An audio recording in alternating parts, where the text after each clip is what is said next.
how to start OJ real quick so I can get my daughter to work. I don't have the chat set up yet. I was late this morning for my other stream, so now I'm late for this stream.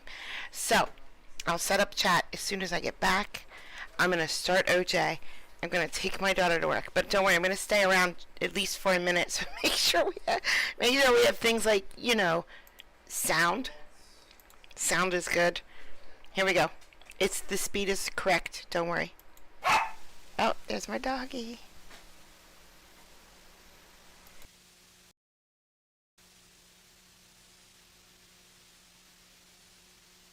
You for the late start this morning. There are a number of matters that I needed to take up too, regarding Judge. the evidence that is going to be presented to you starting this morning, and that discussion took longer than I thought it was going to take. Be right back. Also, as I indicated to you, we are now going to shift into a new phase of the presentation of the evidence. And if you recollect at the time that we were talking to you individually about serving as a trial juror in this case, we indicated to you that there would come a time when we may have to show you some photographs and some diagrams about matters that are not pleasant to look at. And we apologize to you for that, but you all indicated that you were willing to carefully consider all the evidence that is presented in this case.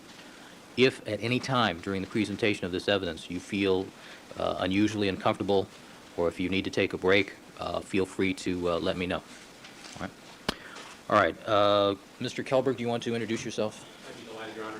Ladies and gentlemen, my name is Brian Kelberg. I'm a member of the District Attorney's Office, and I will be calling several witnesses starting this morning. I'm assisted by my colleague, Mr. Kenneth Lynch. Good morning. And Mr. Fairtlow, I believe, is known to all of you already. He will also be assisting me. All right. Thank you, Your Honor. People may call them next Thank you. witness. People call Dr. Lakshmanan Satyabhaj to swear into the stand. Sir, can you please raise your right hand? You do solemnly swear that the testimony you may give in cause and opinion before this court shall be the truth, the whole truth, and nothing but the truth, so help you God? Yes. Please have a seat in the witness stand and state and spell your first and last names for the record. My name is Dr. Lakshmanan Satyavagishwaran. The first name goes as follows: L-A-K-S-H-M-A-N-A-N. And the last name is S-A, T as in Thomas, H-Y-A-V-A-G-I-S-W-A-R-A-N. Doctor, are you kind enough to allow those of us from both prosecution and defense and the court and even private lawyers to refer to you by your first name in your professional dealings with us? Yes. And so if we call you Dr. Lakshmanan, you will not be offended, will you? No, I will not. And a lot of us will be a lot happier for allowing us to do that. Dr. Lakshmanan, are you a medical doctor licensed to practice medicine in the state of California? Yes, I am. How long have you been so licensed? I've been licensed in the state of California since 1976. Do you specialize in any particular area of medicine? Yes, I'm board certified in 6 specialties in the field of medicine, all American board certifications. By whom, if anyone, are you presently employed? I'm employed by the County of Los Angeles. In what position? I'm the chief medical examiner, coroner for the County of Los Angeles. What does that position mean? Basically, I'm the head doctor in the coroner's office, and I also carry out the coroner functions for the County of Los Angeles. Before we get into a discussion of your specialties and so forth, Your Honor, I have what appears to be a 9-page curriculum vitae of Dr. Lakshmanan. May this be marked? I'm afraid I am not aware of our latest markings. 295. Thank you, Your Honor. All right. People's Exhibit 295. And I'm writing 295 on page 1. May I approach the witness, Your Honor? You may. And Mr. Shapiro, you have a copy then? All right. Dr. Lakshmanan, showing you Exhibit 295. Are you familiar with that document? Yes, What is that document? it is a curriculum vitae of my qualifications and experience. Is that up to date as to your education, experience, training that allows you to practice in the field of medicine? Yes. Doctor, beginning with medical school, would you take us through your education, your experience, and your training to today's time? Yes. I graduated from Madras University, India, from Stanley Medical College in 1971. I did a year of internship in Madras Stanley Medical College, and I came to the United States in 1972. I did a year of straight medical internship at Brooklyn Jewish Hospital, which I completed in 1973, and then proceeded to do a 4-year training in anatomic and clinical pathology at St. Luke's Hospital of Columbia University, the last 6 months being as chief resident. During this time between 1973 and 1977, I also did some part-time work at the Office of the Chief Medical Examiner in New York City for about 2 years. Doctor, let me interrupt you, if I might, for some clarification. First of all, that period you were saying, spending some time at the medical examiner's office in New York, did you become acquainted with a Dr. Michael Baden at that time? Yes, I did. Is Dr. Baden here in the courtroom, seated behind counsel? I think Yes. behind Mr. Kardashian, actually. Yes. And what position did Dr. Baden hold at the time that you spent some time at the medical examiner's office in New York? He was a Deputy Chief Medical Examiner of New York City. Who was the chief medical examiner at the time? At that time, it was Dr. Vincent DeMaio, Now, Doctor, and followed by Dr. Gross after that. Dr. Gross, Yes, and Dr. DeMaio both. did you, as a result of having gone to medical school outside of the United States, have to take some type of examination in order to pursue an internship in the United States? Yes, the first step towards that is to pass an examination conducted by the Educational Council for Foreign Medical Graduates, which I did in 1971, February. Having passed that examination, it makes one eligible to take a graduate study in the United States, and that is how I joined as an intern at Brooklyn Jewish Hospital in 1972. But that does not give you a license to practice. To practice, you need to take the Federation licensing examination, which is a 3-day examination, which has the same standards as the National Board of Medical Examiners. And I took that exam in 1974, and for that, you need to have completed your internship. That was the New York State law at that time. And I took the flex examination in December 1974, and I became licensed in the state of New York as a physician in 1975, March, during my residency training in pathology at St. Luke's Hospital. Doctor, first of all, what is an internship? An internship is the first year of graduate training in any particular field, and I did a straight medical internship, which indicates that I did a full 12 months of internal medicine training at Brooklyn Jewish Hospital. This is in contrast to a rotating internship where you take several fields in medicine and specialize as your first year of training, which I did in India. I did a rotating internship in India, but I did a straight medical internship in the United States. What is the residency that you were talking about, residency program? Residency program is a more advanced state of training, and you pick a particular field. After medical school, everybody has to do an internship to get a license. And as I mentioned earlier, that's how I was eligible to take the licensing examination. Later, you decide whether you want to be a surgeon, an internist, or obstetrician, and then you pick a particular field. And I chose the field of pathology at that time. And as you will see later, that I did complete my internal medicine training too. And the pathology training was at St. Luke's Hospital. Doctor, what is pathology? Pathology is the study of laboratory science to diagnose disease. And to put it in simpler terms, there are several fields in pathology. The field of pathology which most people know about is surgical pathology. He is the physician. When a surgeon removes a tumor, he reads the biopsy and tells you whether it's cancer or not cancer. So that is surgical pathology. I did training both in surgical pathology and clinical pathology. And clinical pathology is the field in pathology which deals with different laboratories, your medical microbiology laboratory, your hematology laboratory. Hematology means blood counts, doing the blood typing, etc. And there are several areas in clinical pathology, and that is a clinical pathologist. Is the term anatomical pathology a synonym for what you describe as surgical pathology? Yes.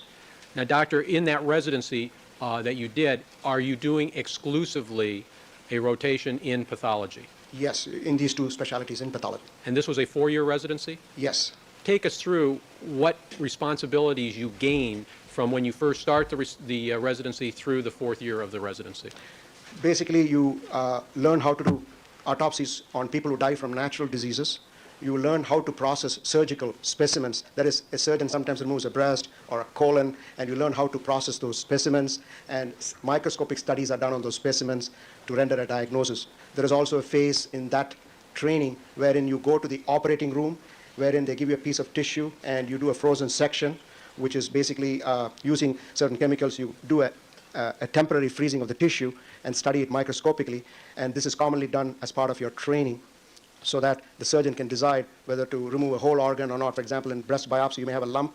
You go to the OR, they call the pathologist, they take a biopsy piece, and if it is cancer, then they take out the whole breast. Otherwise, they may decide to postpone the surgery, depending on what they find. I just gave you an example. So that is one part of the training. I told you about the autopsies. I told you about surgical specimens, and surgical specimens doesn't necessarily mean entire organ removal. It could mean just biopsies. You know, they They do biopsies of the stomach or colon, depending on what type of biopsy is done. Another aspect of surgical pathology is also called cytology, wherein they don't take any piece of tissue, they remove some fluid, study the cells, and then decide whether it's cancer or not cancer. Then coming to the clinical pathology, you learn how to run a blood bank, you learn all the procedures in a bacteriology laboratory, you learn all the procedures about how the counts, different blood counts are done, etc. With respect to autopsies, are you permitted, as you begin the residency, to independently conduct autopsies on persons who have died from suspected natural causes? No. During the residency, you're always supervised. You have an attending pathologist who's on staff in the hospital who will train you in doing autopsies and what organs to dissect and how to study them. Does this residency, or did this residency, offer any specific training in an area I would call forensic pathology? No. Differentiate, if you could, for us, what is forensic pathology from anatomical or clinical pathology? Yes. Forensic pathology is another subspecialty in pathology. And to do forensic pathology, you must already have done basic pathology. As I told you, pathology is a study of laboratory science to diagnose disease. So you basically deal with natural disease processes. But in forensic pathology, you gain the expertise to study unnatural disease processes, that is, deaths from firearms, sharp force injuries, drugs, poisons, etc. Doctor, you use the term sharp force injuries as one of the types of deaths that you investigate as a forensic pathologist. What is or are sharp force injuries? Sharp force injuries are injuries caused by any sharp instrument. One weapon which I can bring about is a knife, but it could also be a sharp instrument like a broken glass piece, depending on what is used. Going back to the anatomical and clinical residency, I believe you mentioned something about in the last 6 months you were a chief resident. Is that correct? Yes. What is a chief resident? In chief residency, you learn some administrative skills of making schedules and also conducting the affairs of the residency program, reporting to the attending pathologist in charge of the residency program. You take residents' concerns to the attending pathologist and similar other responsibilities. Do the responsibilities of the chief resident include making decisions on cases being evaluated by lower level residents when the attending physician or attending pathologist is not available? Yes, the chief resident also gives advice to the entry-level residents, but the final decision, the final diagnosis doesn't leave the department till the attending pathologist has seen the material and co-signs with the resident, with the chief resident. Doctor, is every resident that attends a program such as the one you attended automatically given responsibility as a chief resident? No. Some residents are picked because the attending pathologist, that is the chief pathologist in that hospital, thinks you have the skills to become a chief resident. Normally in a pathology residency program, it's you have 4 to 5 residents in every year, and they pick one depending whom they feel has the skills to do the job. During the course of the residency, are there any types of national examinations that are given to residents at various levels, first year, second year, third year, and so forth?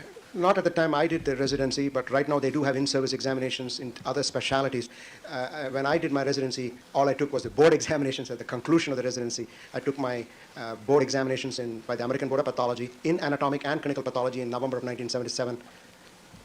Is there any other aspect of your residency training that you believe would be of value to those of us hearing this case regarding its reference to forensic pathology? Yes, as I told you, I used to work on weekends at the office of the chief medical examiner, wherein I had exposure to deaths which were not from natural causes. I saw injuries from firearms, overdoses, though we were not allowed to do homicide cases. We did autopsies on all the non-homicide cases, but as you know, the New York Chief Medical Examiner's office is as busy as Los Angeles, and you see a variety of cases going through that office. And I had the privilege of working with different senior pathologists who were on staff at that time. And one of those would be Dr. Bodden? One of them was Dr. Barden, the others were Dr. Rowe, I worked with Dr. Devlin, I worked with Dr. Gross, I worked with Dr. DeMaio, and basically when you work on the weekend, you moonlight, and you do 2 cases when you work on the weekend, and you work under the supervision of the Deputy Chief Medical Examiner, who takes responsibility for your actions. What length of time did you do this additional? I used to work on weekends between 1975, somewhere mid-1975 to mid-1977. During that period of time, were you exposed to criminal homicides from sharp force injuries, such as you've identified? I've seen cases, but I did not do them personally. As I told you, we were not allowed to do homicide cases when we did autopsies under the supervision. In seeing such cases, were you given training as to what it is you as a pathologist would be looking for in such cases? I wouldn't say full-fledged training. It was more education on a one-to-one basis, because you'll be doing your autopsy, and when you conclude it, you go to the next table and talk to the pathologist who's doing the homicide, and you learn from him or her. Doctor, anything further on your residency training? Up to this point, that is it. And then I took my boards in anatomic and clinical in November of 77. You've mentioned several times something called boards. What are boards? In the United States, every specialty has a board which conducts an examination and allows people who have gone through an accepted residency training to take an examination to see their competence in the field, and awards a certificate which is called board certification in that particular specialty. And for the pathology field, that is the American Board of Pathology. Doctor, is the examination one that consists of both oral and written portions? No, in the American Board of Pathology, it's mainly written, slide review, it's multiple choice questions, it's a 3-day examination, pretty intense. You go to a written part, and since the anatomic includes evaluation of slides, and which is microscopic slides, you have a microscopic slide session, then you have a gross photographic session where you're given 40 seconds to make a diagnosis, and then the clinical pathology section has several areas to it where you deal with problems as presented, giving your best diagnosis. Did you successfully complete that examination the first time you took it? Yes, And as a result, you became board certified in the area of anatomical pathology? and clinical pathology. Doctor, what did you do following completion of your residency, and if it's separate from your studying and passing of the board examinations? Yeah, actually, after I finished my residency in St. Luke's Hospital, I moved to Los Angeles in 1977, July. And as I mentioned earlier, I had been licensed in New York in 1975. In 1976, I took the oral examination in California, conducted by the Medical Board of California, and I took my license in the state of California also. California board requires an oral examination, and which I did, and I became licensed in California because I wanted to move to Los Angeles for my further training in forensic pathology, and I joined the office of the Chief Medical Examiner Coroner under Dr. Tom Noguchi in 1977, July. What did you do once you joined that office? Yeah. At that time, you were taken as a staff physician, but you also did training in forensic pathology, and that's what I did between 1977 July and 1978 June. And I completed my training in forensics, but because of my experience in New York, the Board of Pathology allowed me to take the forensic boards in May of 78, and I got my board certification in forensic pathology in 78. What kind of training did you receive at the Los Angeles Medical Examiner's office during this period once you began working there? I did numerous varieties of homicide cases, unnatural death cases, deaths from drugs, poisons, traffic accident victims. I think I did about 500 plus cases in the first year I was in Los Angeles County, and did a variety of homicides. Were those cases done with supervision, without supervision, a mix? What was it? It was done with supervision. At that time, my mentor was Dr. Dean Weisley. He was the chief of forensic medicine. He always was personally responsible for our work. Even though we worked as staff physicians and were deputy medical examiners, we were directly supervised by Dr. Dean Weisley, who unfortunately is no more now. Did you have hands-on responsibility, however, in conducting autopsies in these cases you've described? Hands-on, individually done, and also had to testify on our cases. Now, Doctor, you said up something about board certification in forensic pathology. What is that all about? That is basically the same board. The American Board of Pathology recognizes training in an accepted institution. Los Angeles was one of them, and they allow you to take the examination, and they give you a certificate of proficiency that you have passed the examination and meet their standards in the field of forensic pathology. Did you pass that examination the first time you took it? Yes. Approximately how many board-certified forensic pathologists are there in the United States, if you know? I think about 500 to 700. I'm not sure the exact number, but actively practicing about 200 to 300. And over what period of time has there been a board specialty in forensic pathology? I think the board certification started sometime in the early 70s. I forget the exact date, and that's when the certification started. What did you do after you obtained your board certification in forensic pathology? I was retained by the Chief Medical Examiner, Dr. Noguchi, as a staff pathologist, which I stayed on in Los Angeles as a staff pathologist and deputy medical examiner. And during my stay in 1979, I also took the Canadian boards in pathology, which made me eligible for the Royal College of Physicians and Surgeons of Canada. And I became certified in pathology by the Royal College of Physicians and Surgeons of Canada in pathology in 79. By passing an examination? That was an examination which included an oral examination also, and you go in two phases. You take a written examination first. They have a more intense process. You have to qualify in the written examination, and then you're invited for the oral examination, which includes a practical portion, and that you go to a different center. I did my written examination in Vancouver in middle part of 79, and then I went for the oral and practical examination in the end of 79. And what else were you doing at the time that you were working at the medical examiner's office? Conducting in Los Angeles? autopsies, testifying in court. I also, at this time, got my first faculty appointment at USC. I was appointed as a clinical assistant professor. What did Clinical that entail? assistant. Basically, you teach medical students who rotate. What is the teaching actually involved? What do you do? You do lab instructions. You conduct labs for the medical students. You go to the USC and do it. Doctor, approximately how many autopsies have you conducted since the time that you have worked at the medical examiner's office in Los Angeles? I've done over 3,000, but I've supervised thousands of others. How do you account for that you supervise thousands of others? I've been in a supervisory capacity since 1986 when I became a senior physician. But even before that, the Los Angeles County Medical Examiner's Office had a title called the Operations Officer. So you, in a way, become a supervisory physician when you get to be an operations officer, wherein you are the triage physicians for the office. So we handle 19,000 cases a year, inquiries. We roughly accept as coroner's cases about 12,000 plus, in which 9,000 are brought to the central facility. You cannot autopsy every case, so a senior physician decides the extent of examination. And that is what an operation officer also does. So actually, I've been in supervisory capacity since 81, 82, I mean, not 81, 1979, 80. But in 86, I got the official title of senior medical examiner. Doctor, in the course of the 3,000 or so autopsies you have actually conducted, have they included criminal homicide cases? Yes. First of all, I think we've heard murder used, and I'm not sure we've heard what homicide means. Are they one and the same, homicide and murder? No, not in the medical examiner's point of view. When I mean homicide, I mean death in the hands of another. I don't decide whether there's intent or not, and that is decided by the district attorney's office. And you present your reports to the district attorney's office for evaluation? I don't. The law enforcement agency handling the particular death investigation does. And, of course, I do interact with the district attorney's office and the public defender's office as to the content of our reports. In the course of the autopsies that involve criminal homicides, have you looked at cases of sharp force injuries? Yes, I have. Approximately how many? I've done hundreds of sharp force injury cases, and I just looked at some statistics. Just in 2.5 years during the early part of my career, I did about 64 stab wound cases, in which 24 were multiple. When we mean multiple, we mean that the person has sustained more than 10 plus stab wounds. So I've done a significant number of cases. Of the criminal homicide cases that have been presented to the coroner's office since you've been working there, what is the most prevalent type of case that you see? Most of the cases in homicides are from firearm injuries. I would say 50 to 60% of our cases are from firearm injuries. The sharp force injury would be about 15 to 20%. I'm just giving you rough percentages. Doctor, in your training, before you became board certified in forensic pathology, did you receive training in a field involving estimation of time of death based upon medical factors? Yes. What kind of training did you receive in that regard? Basically, you read the textbooks and also evaluate the cases you have handled yourself. And in our office, we take certain parameters to estimate the time of death, and those include the commonly used parameters, which is the rigor mortis, the labor mortis, and also the algor mortis, which is a drop in temperature.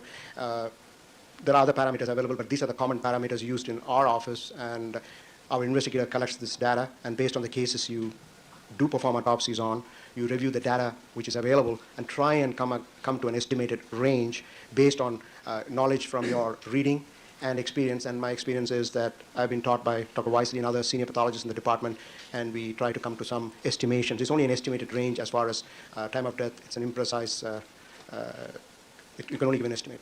I think we're going to be getting into this in a bit more detail later, but what kind of experience or training have you received on estimation of time of death since the time you've worked at the Los Angeles Medical Examiner's Office? As I told you, on all our cases, that will be one of the common questions which is posed as to if we can determine the time of death. Especially this is always the question in unwitnessed deaths, and we go through the exercise and we come to some estimated ranges. Is that an area that is part of the examination process for board certification in forensic pathology? Well, you have to have knowledge in that when you take your board examination, because there may be questions in that aspect. Now, Doctor, during your tenure at the Medical Examiner's Office, after you were made senior physician, have you moved to other status? Yes, in 1987, I was promoted to be Chief of Forensic Medicine, which is the number 2 position in the department, in an acting capacity. In 1988, I became the permanent Chief of Forensic Medicine, and at that time, it was the Office of the Chief Medical Examiner Coroner, so basically, I was the second in command to the Chief Medical Examiner Coroner. And in 1990, for a brief time, for 3 months, when Dr. Kornblum, who came after Dr. Noguchi, the Chief Medical Examiner Coroner, went on pre-retirement vacation. For 3 months, I was the acting chief medical examiner coroner.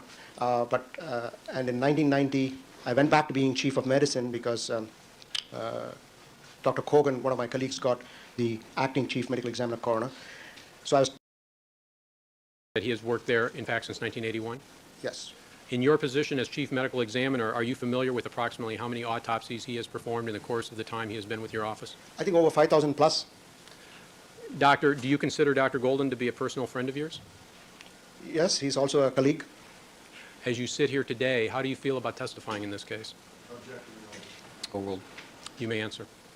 I'm here to present truthfully and accurately the coroner's findings on the 2 victims who died, Ms. Nicole Brown Simpson and Ron Goldman, so that the jury can understand the coroner's process and know the truth about all the findings and any errors which were committed by the office, acknowledge them, and basically explain the cause and manner of death. Overruled. Proceed. Thank you, Your Honor. Doctor, have you found in your review of all the materials you have reviewed that Dr. Golden made mistakes in the course of conducting autopsies on Nicole Brown Simpson and Ronald Goldman? Excuse me. He has made some mistakes, yes. And we're going to get into this in much greater detail later. Have you been asked to evaluate, as to any such mistake, the significance of the mistake on a variety of issues? Yes, I have been asked to review the significance. Have you done that? Yes. Doctor, from your findings of whatever mistakes were made, is it difficult for you to be here today to testify? Overruled. No. Now, Doctor, going back just to your curriculum vitae, do you have any teaching appointments at the present time? Yes, I do. What are they? I'm a clinical professor at USC School of Medicine, both in medicine and pathology. I'm also an assistant professor, associate professor at UCLA School of Medicine in pathology. What do those responsibilities entail? The residents from both these institutions rotate in the Department of Coroner, and I'm involved in their training in forensic pathology. They do monthly rotations. I also give lectures when requested by these institutions to their staff. I'm also involved in the medical student rotations at USC School of Medicine. How long have you been with those affiliations? With UCLA, I'm been an associate professor since 1992. With the USC, I have been since 1979. But as I told you, I started as an assistant professor at USC, moved up to associate professor, and now I'm a full professor. In the clinical series. Doctor, you've indicated that you have testified before in court as a result of cases that you have handled as a forensic pathologist. Is that correct? Yes. Approximately how many times have you testified in court as an expert in forensic pathology? Hundreds of times in this county. Testified fewer times in San Bernardino, Kern, and San Diego counties. Testified in Los Angeles federal court and also federal courts in Virginia and Las Vegas. Have you ever testified as a witness called by a defendant in a criminal case? Not that I recall on a criminal matter, but I have been called by the public defender's office to testify to the findings, but mainly I testify for the prosecution on criminal matters. I think the public defender's office would feel slighted if you didn't recognize them as lawyers who represent people charged with crimes. Sustain. Rephrase the question. Doctor, what's your understanding of who the public defender's office represents? They represent the defendants, and when they request me to come on a case to explain certain findings, I have done that, but mainly on criminal prosecutions, I've testified for the prosecution. In civil cases, I've testified for both. When you say both, what do you mean? Plaintiff and defense. Plaintiffs in what kind of cases, Doctor? These are malpractice cases which come to court. Sometimes there is civil litigation on the mechanics of a vehicle which caused a traffic accident. So in these kind of situations, both the defense and the prosecution approach you. Doctor, from your experience, is it common that deputy medical examiners or chief medical examiners are commonly called by the prosecution in criminal cases? Yes. Overruled. Doctor, can you estimate for us approximately how many hours you have put in preparing to testify here today, evaluations and so forth? I would say at least about 100 plus hours with you and Mr. Ken Lynch, and I've spent hundreds of other hours with coordinating release of reports, working with the defense attorneys on different issues when they called us. So I would say a couple of hundred hours in the last 1 year. Doctor, in that couple of hundred hours, Have you received any additional compensation from whatever your salary may be for the additional time you've worked on this case? No. Are you still expected to do your work as the responsibilities of the chief medical examiner are defined? Yes. Have you done that? Yes. When do you find the time to work on this case? I start early whenever I'm required to meet with the prosecution team, and I work late in the evening sometimes and work at my off hours at home. Doctor, you've indicated a number of hours that you believe you've worked with Mr. Lynch and myself in preparation for testifying here today. What is the content of that preparation if it's something other than shooting the breeze and having coffee? I would say 100 hours. What have we been doing for 100 hours? There have been several processes involved in the different meetings. One was to evaluate the photographs and understand the injuries depicted in the photographs. That was one aspect of our meeting. The other aspects were preparing the justification of the photographs for introduction into evidence so that the coroner's findings may be presented in a proper manner. We were also involved in reviewing literature on time of death issues, and I assisted in the process of preparing the charts to discuss the time of death issue. Doctor, can you estimate about how much literature you've reviewed in the course of preparing for your testimony? A couple of textbooks and several articles. And approximately how much time you have devoted to just reading the literature? Several hours on each of the books and some of the articles. I'm sorry, several hours on each of the books or several hours combined? No, several hours on each of the books and articles. Now, Doctor, have you been given any instructions or requests by either myself or Mr. Lynch with respect to what is expected from you as you testify here as a witness today? Basically to tell the truth and to bring out all the coroner's findings and present them to this jury and the public as I see it. Have we suggested in any way how your findings should be or what your findings should be? No. And would you in fact allow us to do that? No. First of all, I'm the doctor and you're the lawyer, and I'm supposed to present the medical findings. There's no way you can coach me on medical findings.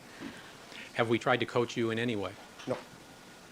Doctor, besides your teaching responsibilities, are you a member of certain recognized organizations in the fields of medicine? Yes, I am. What are they? I'm a fellow of the American College of Physicians.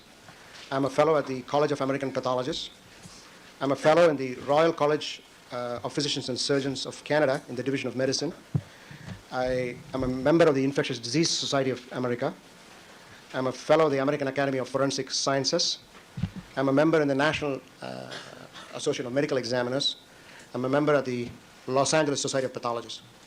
Doctor, are these organizations, number one, that you joined just by paying dues? You have to pay dues, but to be eligible for membership, you must have achieved certain competence in the field. Because, for example, the American College of Physicians, to become a fellow, you not only must be board certified in internal medicine or subspecialties and have published some articles. In College of American Pathologists, you have to be board certified in pathology before you become a fellow of the American College of American Pathologists. For the Royal College of Physicians and Surgeons of Canada, you have to be certified by the Royal College before you get fellowship. For the American Academy of Forensic Sciences, in addition to being a forensic scientist, you have to have actively taken part in some of the academy meetings, presented papers, which I have done, and then you get elected to be a fellow after having been a member for several years. For the Infectious Disease Society, you have to be board certified in infectious diseases to be a member of the Infectious Disease Society of America. To be a Los Angeles Society Pathologist member, you have to be an active pathologist in the Los Angeles County. As far as the National Association of Medical Examiners, you must be a certified forensic pathologist to be a member of the National Association of Medical Examiners, but they do take board-eligible forensic pathologists also. Does the term fellow that you've used with respect to several of the organizations have any particular meaning? Yes, that is a special recognition to your years of experience and qualifications, in addition to other requirements. Doctor, you mentioned, I think, briefly something about literature as far as articles. Are these articles in which you either alone or with others wrote the content of the articles? Yes. Tell us a bit about your literature. I've written articles on deaths from disopromide, flecainide. I've co-authored articles on crossbow injuries. I worked on an article with a case report on tuberculous iotitis. Also written articles on identification of dose by using pacemakers, dentures. Those are some of the publications there in the bibliography there. Approximately how many publications do you have? I think about 11. And are you also involved in something that's called an abstract, separate and apart from the actual articles? Yes. What is an abstract?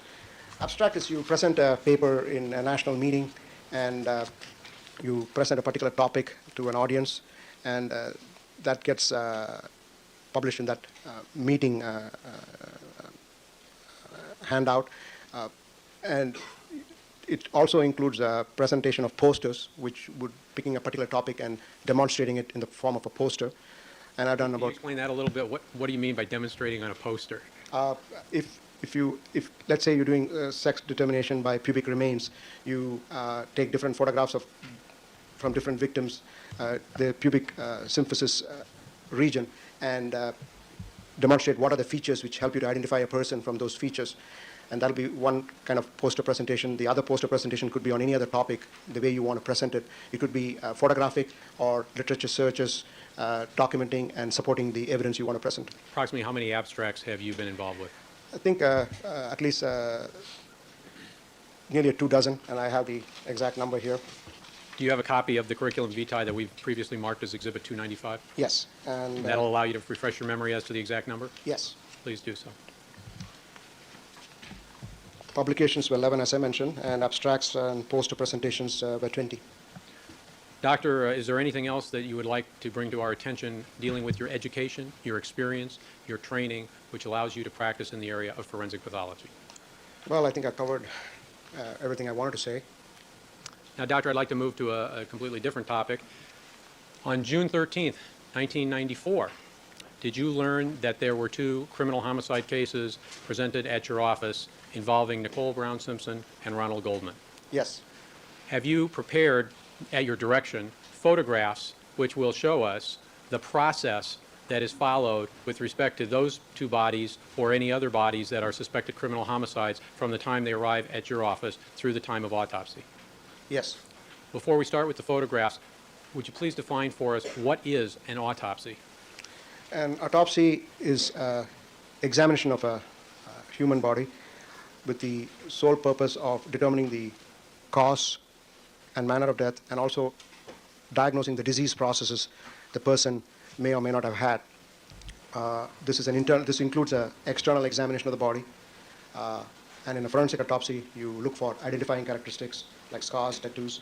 You also document any injuries as you do that process. And the documentation of the injuries and these identifying characteristics take place on diagrams prescribed by the coroner's office. Photographs are taken, and following this process, the internal examination is done. And the internal examination is an organ-by-organ dissection by the pathologist, looking at the various organs of the body. And if the death is from firearm injuries or sharp force injuries, you document the trajectory of the injuries, recover projectiles if they are from death from firearms. And during the process also, you save body tissues and fluids for any toxicological analysis you may need to do. You save tissues for any microscopic analysis you need to do. And following the autopsy process, you document all the findings, and later you dictate them, which becomes a transcribed autopsy process. Now, the autopsy process also will include collection of any evidence before the autopsy, which will be in the external examination stage, at which time the photographs are also taken, and sometimes x-rays are taken before the autopsy to document location of projectiles if the death is from firearms. And that gives you a rough summary of the process. Basically, you have an external examination, an internal examination, evidence collection before autopsy, tissue fluid collection during autopsy for various purposes. Conclusion of the process, you determine the findings, assimilate the findings, and make a diagnosis as to the cause of death. And then the doctor issues the findings as to the cause of death, and a death certificate is issued, which is a final work product of the coroner's office determining the cause of death and manner of Doctor, death. all the documents that you've talked about, the diagrams and so forth, are these documents which are expected to be completed by the deputy medical examiner at or shortly after the time of the actual observation of whatever is being diagrammed? Yes, And is the autopsy protocol the term that is used for this transcribed document which reflects in words the observations made by the medical examiner? yes, Is that autopsy protocol something which is expected to be completed shortly after the autopsy has been performed? yes. And in your office, is there a time frame with which the medical examiner is expected to comply in order to have the transcription prepared? The medical examiner has about 24 hours to dictate the findings, but generally most of the doctors dictate the findings the same day, soon after the autopsy. The documentation of the injuries are done on the diagrams. Doctor, in the course of your review of the information in this case, did you learn as to whether or not an investigator from the coroner's office was dispatched to 875 South Bundy in Los Angeles County on June 13, 1994? Yes. Who, if it's more than one, was dispatched? The investigator who was dispatched to 875 South Bundy was Ms. Claudine Ratcliffe. Separately, also, one of our forensic attendants responded to the scene, and that was Mr. Jacobo. What are the qualifications of an investigator such as Claudine Ratcliffe? Maybe we should start with what is she expected to do when she goes to 875 South Bundy as a coroner investigator? They have several responsibilities. One of the responsibilities is to talk to the, in this particular case, it was a criminal death investigation which was being conducted as two dissidents had expired. Two dissidents were involved, and Ms. Ratcliffe had to discuss the circumstances with the law enforcement officials who were there. This is one of the functions, to collect the circumstances and make that available to the medical examiner. The other responsibility is to establish identification of the dissidents, collect data which will help in that process. How is that done? What kind of data? One is if there's family members available, visual identification, sometimes from California driver's license, and sometimes from passports. This is one method of which is used at the scene, or somebody may know the person. Shall I continue? Please. The other responsibility for the investigator is to collect parameters for the medical examiner with reference to time of death, which is the rigor mortis, the algor mortis, and the rigor mortis, estimate of those parameters. I think you mentioned rigor twice and liver once. Did you mean to say a different? No, I said liver, algor, and rigor. All right, so three different components? Yes. What are the training procedures, or what is the training provided for somebody like Ms. Ratcliffe to perform that task? Sustain, phrase question. Does Ms. Ratcliffe have any specialized training provided by your office to accomplish that function that you've just identified? Or you can answer the question. She's trained by during the initial part of her career as how to estimate rigor mortis, and also taking the liver temperature to estimate the temperature decrease after death. We'll get into that in greater detail. What other responsibilities does Ms. Ratcliffe have when she goes out to the scene? Yeah. The next I mentioned three already. The fourth responsibility to take at-scene photographs so that the medical examiner has an idea what really occurred at the scene, because our doctors don't go to the scene on every case, and the investigators are the eyes and ears of the medical examiner. And they obtain information for us, as I mentioned earlier. They also take at-scene photographs, which gives us a better feeling of what happened at the scene or the condition of the body in which they saw the dissident. The other aspect of their responsibility is to... I'm sorry, before you go further, let me clarify or ask some clarifying questions. Mrs. Roberts? Go ahead. With respect to the photographs, assuming that there's a police agency involved in the investigation and there is a police agency with a photographer at the scene of the body or bodies that the investigator is going to observe and handle, what kind of photographs do you expect from the investigator vis-a-vis what you would leave to the police agency to obtain? The police agencies take a more detailed, they obtain many photographs of the scene, which gives you more detail, whereas our investigator just takes some Polaroid photographs to give us an idea about the location of the body and its relationship to the surroundings to the extent possible. We only take Polaroid photographs. Would you like to take a sip? Yes. Now, Doctor, what is the responsibility that the investigator like Ms. Ratcliffe has vis-a-vis the responsibility of the police agency investigators dealing with the victim's body? The examination of the body is the purview of the coroner's investigator. The law enforcement investigators do not deal with the examination of the body. The examination of the body is under the coroner's domain. Doctor, you said that doctors do not go on every case, medical examiners do not go on every case to the scene where the bodies are located. Is that an accurate statement of what you said? Yes, yes. How frequently do you go? Only if there's a special need to go, like the last time I went to a scene was one of my doctors expired, so I went to the scene. But generally, we don't have the staffing to allow that. We do send all our doctors in training to go to the scene. Doctor, in your opinion, would it be a better practice to have one of your doctors at the scene than to rely, as you say, on the investigator to be the eyes and ears of the medical examiner? It would be a good practice to have that also happen. In your opinion, doctor, is the fact that you or a deputy medical examiner from Los Angeles County Medical Examiner's Office did not go to 875 Bundy on June 13th, but rather Ms. Radcliffe was sent, does that affect in any way your ability to determine the issues that you have reviewed in this case? Sustained. Doctor, from your review of the information that you have been provided, is there anything which you believe you would have been able to obtain that would have given you significant information not provided in the materials you have? Overruled. You may answer the question.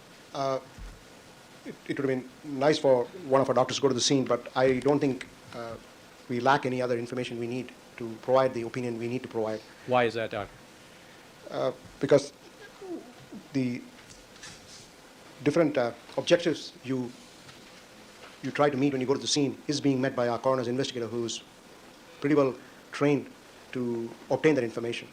And in our office, this has been the practice for several years, ever since I joined, and I find that though going to the scene does help, if a trained investigator collects the information you need, it provides enough basis for our opinions. Doctor, as part of your review of the information in this case, have you personally visited 875 Bundy? Yes, I visited the site twice. And were you able, when you visited the site, to look in the areas where from photographs you learned that the bodies of Mr. Goldman and Ms. Brown Simpson were found? Yes. Were you also able to examine the environment surrounding that area, including trees, plants, walls, steps, things of that nature? Yes. Now, were there any other, I think you were going on to another responsibility of Ms. Radcliffe before I interrupted you with some clarifying questions. Were there any other responsibilities? Yes. I mentioned identification. I mentioned collecting circumstances. I mentioned collecting parameters of time of death. I mentioned at-scene photographs. The other two aspects of the coroner's investigator is preservation of the property of the dissident, and most importantly, notifying the next of kin, because the next of kin may not necessarily be there at the residence, and they have our responsibility in our office also is notify the next of kin that their loved one has Thank you, unfortunately died, Josh. and let them know what That's the cool. circumstances are. Thank you. So these are roughly the major responsibilities of the investigator, What is which I that? wanted to bring up here. Doctor, is there also latitude provided to the investigator with respect to calling a criminalist who is employed by the medical examiner's office to the scene? Yes. I think we're going to get into that subject a little later, but would that be an additional possible responsibility of the investigator? Yes. Anything else? Basically, I think I've given you the highlights of the coroner's investigator's responsibilities. Now, you said another person was dispatched as well as Ms. Radcliffe to the 875 Bundy location. Who was that? That was- By title or position or something, and we'll get a name in a moment if you know it. Mr. Jacobo. I guess we'll get a name now. What's the position? He was a forensic mortuary attendant at that time. That is a fancy title for doing what? They help in transporting the remains from a scene to the main office. Guys, we got the medical examiner. Yes! We got the medical examiner. Yes! Yes, this is going to be great. He's going to tell us things. Finally, someone's going to tell us something. I can't wait. I should press play. So, because of his thick accent, is 1.25 too fast right now? They're also responsible for initial processing of the remains in our office, which includes fingerprinting, measuring the height, weight, etc. Is there a form that the investigator uses that is part of the regular procedure with criminal homicide cases to record the measurements, height, and Actually, you can just slow it down on your side. You can just change the speed on your side. You really can. weight obtained by a person such as Mr. Jacobo when the bodies are returned to the medical examiner's office? Yes. Are there any other responsibilities that Mr. Jacobo would be expected to have in June of 1994? Basically, the responsibilities already mentioned. Is Mr. Jacobo under the direction of Ms. Radcliffe at the scene? Yes. Do they go in the same car or van, or do they go separately if there's a usual practice? They go in separate vehicles. And is that the usual practice? Yes, Is that what in fact happened here? yes. Your Honor, may I have just a moment to talk to Mr. Fairtlow?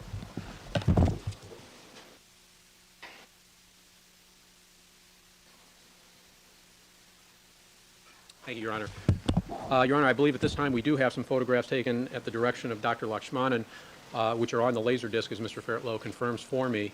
I understand we can print out the photograph after it's been shown, and so I would recommend that we use the printout as the exhibit and just do them sequentially, starting with 296 on All right, equals 296, next photo in order.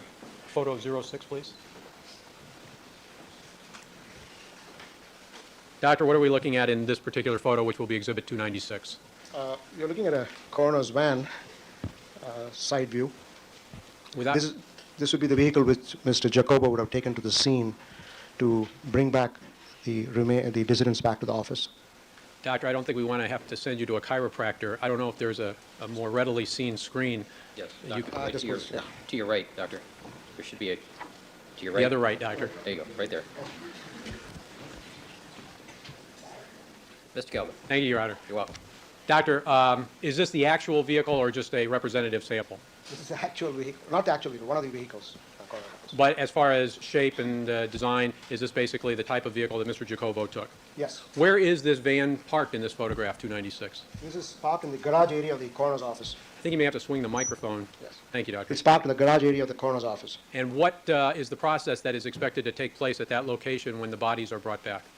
The remains are removed from the van, and they're taken to a room adjoining the garage there, wherein their height and weight is taken. Can we? Is there anything else that this photograph depicts that is of consequence to your practice and procedure? Nothing else I see here. Could I have photo 08, please, Mr. Fairlawn? Could this be 297, Your Honor? 297. What are we looking at in this photo, Doctor? If I point here, will that be pointing there, Your Honor? He needs to point. I think we've learned from experience that Mr. Fairlaw may be a better pointer. If you could direct Mr. Fairlaw to the portion of the photograph you wish him to highlight, please do so, Doctor. All right, there should be an arrow up there, Okay, too. the arrow is currently pointing to a gurney, and if the arrow moves to the side, you have the drying racks. There are 3 of them. This photograph is of the same garage area where you saw the van parked, and what you're seeing is the gurneys and the drying racks, which have been washed and are drying in the. Actually, the clothing are hung in these drying racks, and they've been washed and they're allowed to be dried in the garage area. Is this where they are routinely cleaned, that is, these drying racks? Yes. And will they be then taken to another area from this garage for use? Yes, they are taken to the photographic area when they're completely dry. And one point I want to make here, if the arrow can go move downwards a little bit, you can see there's a pan there, and that's the drip pan. And there are shelves available in the drying rack, so the location of the pan can be adjusted to the length of the clothing.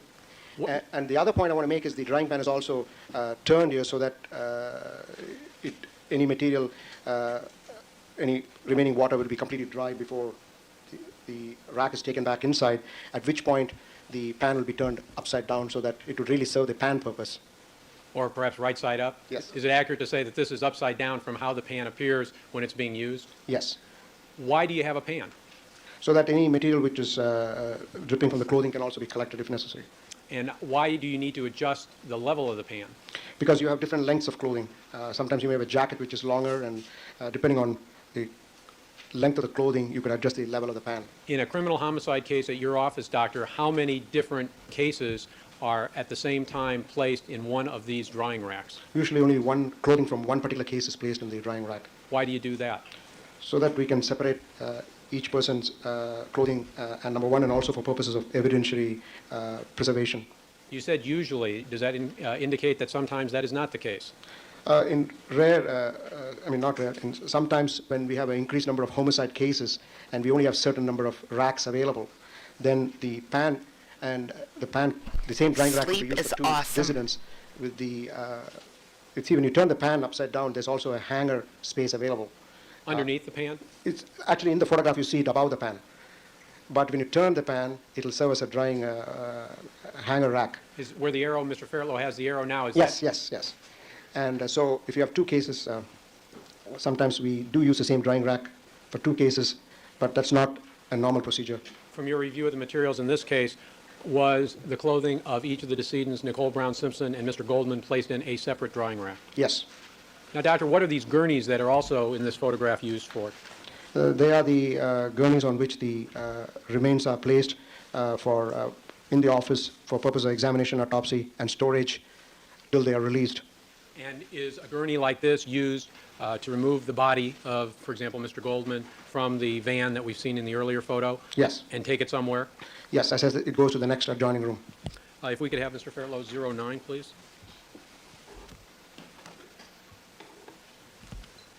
All right, this will be People's Exhibit 298. Thank you, Your Honor. What are we looking at in this photo, 298? You're seeing the weighing scale and a height measuring device there, which is leaning against the wall. The weighing scale is pretty self-evident. Do you want to get the arrow moved somewhere, Yes, doctor? could you move the arrow down, please, and to the weighing scale? You can see the dial there, and then the entire floor area is the weighing scale, where the gurney is moved on, and the weight is taken, and of course the weight of the gurney is adjusted so that we get the proper body weight. And in this photograph, doctor, do you also see this measuring device? Yes, on the left side, on the right side of the weighing scale. Just move the arrow a little more to the right side. That you can see that. That's the measuring device. If you'll keep your voice up, please, doctor. That is a measuring device. I think we have a better picture coming up of that. How is the measurement of the body length taken? Using that device, usually from it's placed next to the body, and the height is taken from the feet to the top of the head. If we could have photo 12, please, Mr. Fairlow.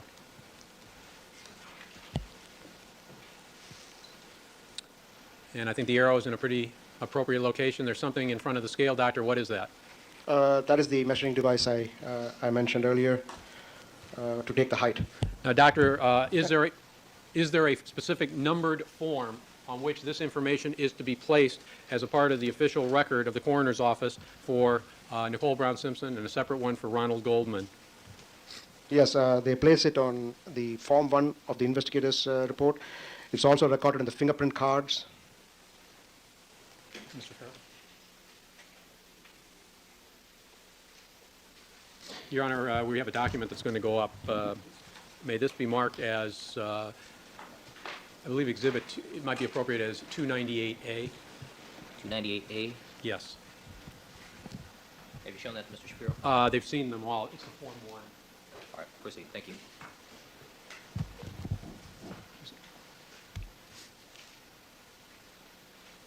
Doctor, in general terms, if you can see, what is this document 298A? It's the Form 1 of the coroner's investigator's report. And perhaps, Mr. Fairlow, if you could zoom in at the top portion of the document. Thank you. Doctor, the handwritten entries that appear on the first line, Brown, Simpson, Nicole, so forth, is that information that is written in by the investigator? Yes, And in this case, that would be Ms. Ratcliffe? yes. And if we look, and perhaps, I don't know if we have an arrow available with this device.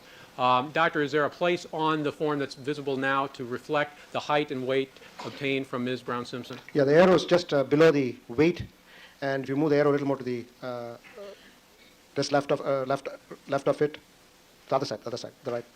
I'm sorry, your right is my left. Okay, that is 65 inches. That is the height. So that's the height, and the next number you see, which you just saw, is the weight, 129 pounds. 65 inches is 5 feet 5 inches, Doctor? Yes, And she weighed 129 pounds. yes.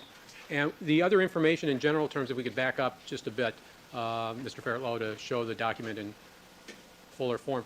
The other type of information generally that is to be placed on this document by the investigator is what? You get the information of the next of kin. As you move down further, it gives you the place of death, who pronounced the person, and then you have the information on the investigating agency, and you also have the relationship of the dissident to the surroundings. Then you have information of the liver temperature, the environmental temperature, and on the right side, you're seeing the description of the opinion on the livor mortis and rigor mortis. If Mr. Fairlow could leave the arrow where we are right now. Doctor, is this one of the pieces of information that you expect the investigator to observe and record to assist you in evaluating a range for time of death? Yes, And if Mr. Fairlow could move the arrow down is that another aspect of the information you expect the investigator to get for this purpose? yes, And if Mr. Fairlow can turn the arrow around or move it all the way to the left of the document as we are looking at it, the other left, thank you. Is this the other aspect dealing with temperature measurement that you expect the investigator to obtain? That arrow is moving too quickly for me. Investigator to obtain to evaluate and estimate range for time of death. yes. The environmental temperature is 70 degrees there, and then the liver temperature is 82. And the other term used for environmental temperature is ambient temperature. Doctor, there appears to be next to those temperature readings a column for time and a column for date. Is all of this information provided by Ms. Ratcliffe? Yes, And what is the time column expected to reflect? it is. It reflects the time that environmental temperature was taken. And down below, under what appears to be 1045, is that correct? Yes, and then you have below that is 1050 when the liver temperature was taken on Miss Brown Simpson. And both of these were done at the scene on June 13th, 1994? Yes, Now, Mr. Fairlow, if we could have page 49, please.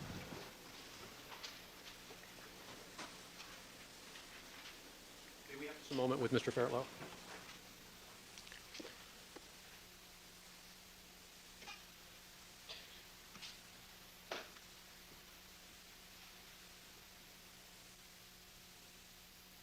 Oh no, Jude.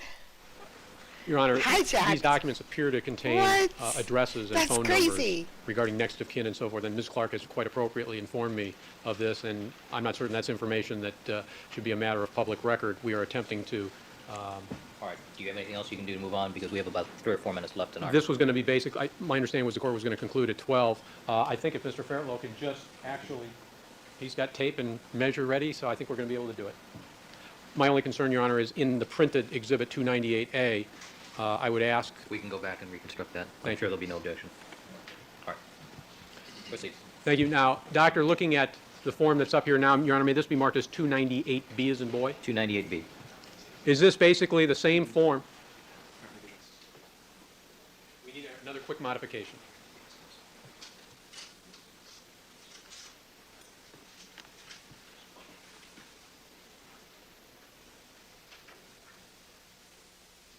I think I have a simpler way to do it. We'll get the exhibit taken care of at a later time. Mr. Fairlow, may I have that? Your Honor, may I have just this one-page document marked as 298B? 298B. May I approach again? You may. Doctor, showing you 298B, are you familiar with this document? yes, In essence, is this the same form that we were just looking at, 298A, except this time it is to reflect the findings of Ms. Radcliffe concerning Mr. Goldman? yes, Does the document reflect height and weights for Mr. Goldman? yes, it does. What are they? The height of Mr. Goldman is 69 inches, and the weight is 171 pounds. 69 inches is 5 feet 9 inches? That's correct. And does this document also reflect the parameters that you were talking about in the other document regarding time of death aspects? Yes, And with respect to the air or ambient and liver temperatures that we saw in the Exhibit 298A as 70 and 82 for liver, are those the readings that Ms. Radcliffe recorded for Mr. Goldman? yes, but she recorded them at a different time. What are the times of the air temperature? I believe we saw before was 1040. 1045 for Miss Nicole. Mr. Goldman was done at 1035, the ambient temperature, and the liver temperature was done at 1040. Do you want me to explain further? Or? Just so we have the sequence correct, that according to Ms. Radcliffe's record, Mr. Goldman's air temperature was taken first Yes, at 1035, that's what is recorded here. and then his liver temperature was taken at 1040. Yes, And according to 298A, Ms. Brown-Simpson's air temperature, the surrounding air temperature of 70 was taken at 1045, yes, and the liver temperature was taken at 1050. Is that correct? yes. Your Honor, I think that concludes. All right, ladies and gentlemen, we're going to conclude the presentation of the testimony for the morning. Please remember all of my admonitions to you. Do not discuss this case amongst yourselves. Do not form any opinions about the case. Don't allow anybody to communicate with you. He's smiling because they're mouthing with him, I bet. I bet they're still mouthing with him. Judge, we just got started. We just started. Why? I want to hear the medical examiner. All right, we're just going to fast forward the night and go to the morning. With regard to the case, do not conduct any deliberations till the matter has been submitted to you. And as far as the jury is concerned, we will stand in recess until Monday morning at 9 a.m. I'll see counsel back here, Mr. Shapiro, Mr. Kelberg, at 1:45 for our discussions, and then let me see counsel at the sidebar with the court reporter, please. All right, and Dr. Lakshaman, we'll see you.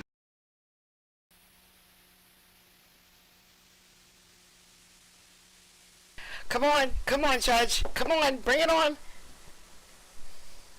Matter. Mr. Simpson is again present with his counsel, Mr. Cochran, Mr. Shapiro, Mr. Kardashian, Mr. Blazier, Mr. Douglas, people represented by Ms. Clark, Mr. Darden, Mr. Goldberg, Mr. Yokelson, Mr. Kelberg, Mr. Lynch. Also present is Dr. Lakshmanan. Counsel, earlier today, the court found good cause to dismiss 2 of the jurors presently seated. After the court made that ruling, Mr. Shapiro, on behalf of Mr. Simpson, requested leave of the court to file a writ with the Court of Appeal, and the defense has asked for permission to delay further testimony until True, 1:30 this Terry. afternoon True. to allow the defense to take a writ with the Court of Appeal. The court has granted that request, and the juror in question is at the hotel at this moment, so the court will not proceed with the taking of any further evidence until this afternoon. There are a number of other issues that we can get out of the way, though, this morning. Mr. Cochran. Yes, Your Honor, I would just say that we are moving as quickly as we can. As I speak, Mr. Shapiro's on the phone. Mr. I wasn't Douglas is in touch with Mr. 100% Dershowitz. listening a minute ago. Like, what happened with the juror? The juror can't make it. Is it like a medical issue or something? Massachusetts. We All right, will. Mr. Cochran, I have also directed my staff to put together a set of all of the sealed transcripts regarding the juror issues regarding that particular juror. And Ms. Olson, my other court reporter, who took the Chambers conference, is making a transcript of this morning's proceedings right now. We appreciate that, Your Honor. The thing I was going to point out, we may come back to the court with a further request for some additional time, depending on what the Court of Appeal says and how quickly we can move. It is now 10:32, I suppose, so that I just want to alert the court to that. But we can proceed with these other matters right now. I'm saying let's use the court time to take up these other matters. Yes, sure. That's fine. All right, Shall I address one of the other matters? please. Your Honor, this morning, as a further heads up and as a indication of the concern that I have as an officer of the court, I filed this morning and filed with the court and served on the prosecution a proposed admonition to the jury regarding Mr. Simpson's possible absence during the coroner's testimony. The court will recall that on Friday and other occasions, whenever there's testimony regarding the coroner or anything regarding Mr. Cole Brown Simpson, it's very, very difficult for Mr. Simpson. And so that this is a real problem. And so I thought about this over the weekend in an effort to try and give the court a heads up. We prepared what we would ask the court to give as some sort of an instruction to the jury should Mr. Simpson have to leave the proceedings. It was very close to him leaving even last Friday. He doesn't plan to look at the photographs, but just hearing about it is very, very difficult, Your Honor. And I know if he's back in the lockup, under one scenario, the court will want to perhaps wire the lockup. But Mr. Simpson does not want to hear that testimony necessarily. And so what we ask is that in view of the disturbing autopsy pictures, and they are disturbing to everyone, and especially to those who loved the victims in this case, the court is aware of Mr. Simpson's marriage, and Ms. Simpson was the mother of his 2 children, and we think that the jury, should he leave and absent himself, the jury should be instructed there not to infer anything from his leaving the courtroom, and that it's a normal human reaction for anyone that you love, and that this is consistent entirely with the presumption of innocence. And we try to make it as innocuous as possible and to just give the court a heads up. That is outstandingly prejudicial to the prosecution. That you can't do that. You can't tell the jury anything. Look, if OJ does decide he has to leave because he doesn't want to see what he did in real life, the jury can infer whatever they want to from that. You can't tell them. You just listen. That's just not right, guys. Come on. Mr. Simpson's going to do everything he can to stay in this courtroom, but he may or may not be able to do that. And we thought it was incumbent upon us to bring this to the court's attention as early as possible. Mr. Calvert? I think Ms. Clark wishes to speak on the matter, although I think for the record, the court is aware that I indicated in chambers I took no position as to whether the defendant could voluntarily absent himself from the courtroom, I believe he probably can voluntarily absent himself and have appropriate waivers for all constitutional rights to confront and cross-examine witnesses by being unable to hear as well as see the testimony that's being presented. I also did indicate for the record that the admonition suggested by Mr. Cochran was, in my opinion, totally inappropriate. It was, of course, argumentative, and one might argue whether this is a performance by Mr. Simpson, the actor, or truly a reflection of Mr. Simpson's alleged grief for his deceased wife. But ultimately, the jury should only be told, in my judgment, that the defendant has a right to voluntarily absent himself from the proceedings. He has exercised that right to voluntarily absent himself from the proceedings. That's what I stated on the record. I see nothing which would change my mind. But Ms. Clark and our able team of legal researchers have been hard at work on this matter, and so I don't want to feel like I may have pigeonholed them. But I also indicated on the record that I thought it was appropriate for me to respond to the matter since it was coming in the course of the witness that I was called. Ms. Clark? Thank you, Your Honor. Wait. We just You're always grateful for passed the by that out of nowhere. You just got a cup of coffee. Like, you're just sitting there minding your own business, and a cup of coffee you didn't have to make. You didn't have to go grocery shopping, go buy, go bring home, go wash a cup first, go make the cup of coffee, and then you just sat there and poof. Oh my gosh, Josh, let the cup there when you're done. Just put it down and let it there and see if maybe that would be too much, but that would be so cool if you washed the cup. Excellent advice of Mr. Kelberg, and I do concur in the language that he has proposed. I think that is the appropriate neutral language to give in a situation such as this. Let me However, ask you this. Do the people concede that the defendant can absent himself? yes, Your Honor, we do. We did some research on this, and I'd like to cite to the Court Penal Code Sections 977 and 1043. Now, those sections in and of themselves do not give the defendant the right to waive his presence, but case authority seems to make it clear that it is at least harmless error, if not permissible entirely, for the defendant to choose to waive his presence during testimony under the case of People v. Price, 1 Cal 4324, People v. Pride, common spelling, 3 Cal 4th 195 at page 251, People v. Benjamin, 52 Cal App 3rd 63. I will note also that although we don't have an appellate opinion yet rendered in the matter in People v. Ramirez, the defendant did waive his presence for a portion of the testimony. So I don't think that it's appropriate for the people to oppose the defendant's decision to absent himself from the proceedings in light of the manner in which we read the cases. It would seem to indicate that he can. Nevertheless, the manner in which he does so has to be in a very discreet manner, and it should not increase any kind of, or engender any kind of circus atmosphere or acting on the part of Mr. Simpson. If he wants to absent himself from the coroner's testimony, he should do so before the jury is present, and the jury should be admonished that he is elected not to be here and he has the right to do so, and if anything additional should be added to that, that no inference is to be drawn either towards guilt or innocence based on his decision to absent himself. The admonition proffered by counsel is argumentative and actually asks the jury to find him innocent based on his absenting himself, and that's not appropriate. The appropriate thing is to give a neutral admonition to tell the jury not to make any inferences from his absence at this point. However, what seems to be proposed by counsel, and I think is highly inappropriate, is that Mr. Simpson, at some point during the coroner's testimony, perhaps when a photograph is shown, get up and absent himself in a show of trauma. And that would be highly inappropriate. This is not the defendant's opportunity at this time to perform in front of his jury. He can have that opportunity when he takes the witness stand. At this point, if he chooses to absent himself, he should do it in a discreet and appropriate manner, and do so outside the presence of the jury prior to the coroner's testimony, and he should then absent himself for all of the coroner's testimony and return when he decides to do so, but certainly not until the coroner's testimony is concluded.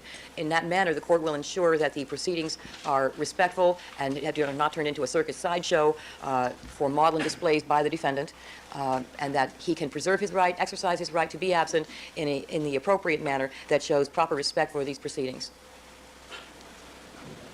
I would also urge the court to make sure that he executes a written waiver of his presence. Well, I'm troubled, Ms. Clark, because 977B sub 1 says, in all cases in which a felony is charged, the accused shall be present, which is mandatory language, shall be present at the arraignment, at the time of plea, during the preliminary hearing, and this is the important part, during those portions of the trial when evidence is taken before the trial of fact, and at the time of imposition of sentence. And it goes on to say at all other times the defendant can waive, and the waiver has to be in accordance with 977B2 and has to contain that language. Wait. What is Mrs. Robinson 1043. doing? Did Mrs. Robinson just look up law for the judge real quick? Did Mrs. Robinson just find the law that Marcia was talking about and just, here you go, Judge? Also says the defendant You shall go, be frequently girl. present, except, and then it goes into the disorderly conduct or disruptive conduct exception, and then indicates that, and then makes reference to 977 A and B. I don't know if that matters, Terry. That's how we began our I would so be presentation, is that happy. statutorily speaking, on its face, it would appear that the defendant does not have the right to absent himself, but case authority seems to indicate that he does. In the cases that I've cited to the court, it seems to undermine the mandatory nature of the statutes that we read in connection with this issue. All right, Mr. Cochran, any response to that? Yes, sir.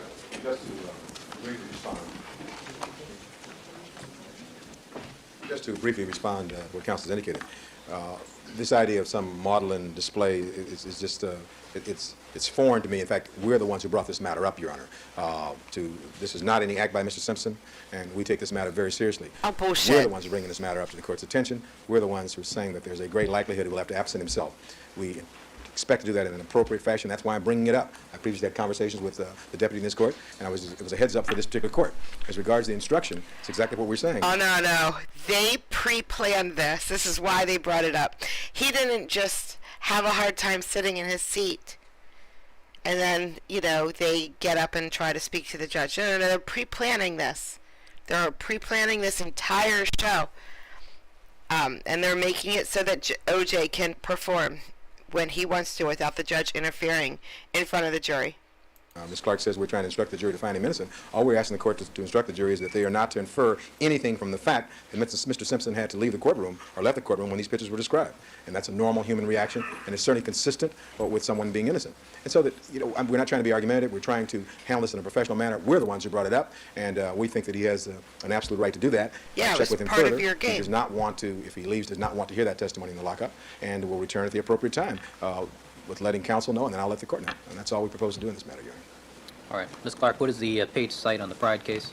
Yes, Your Honor. The Pride case 195 is at page 251.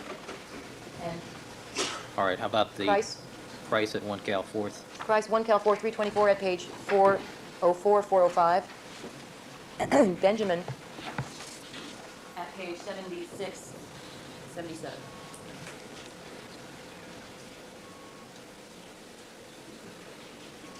All right. Any other legal issues we need to resolve this morning? I believe the only other thing, Mr. Shapiro and Mr. Douglas are now going to try and do work on the writ. I believe that Mr. May I check Ms. Culver?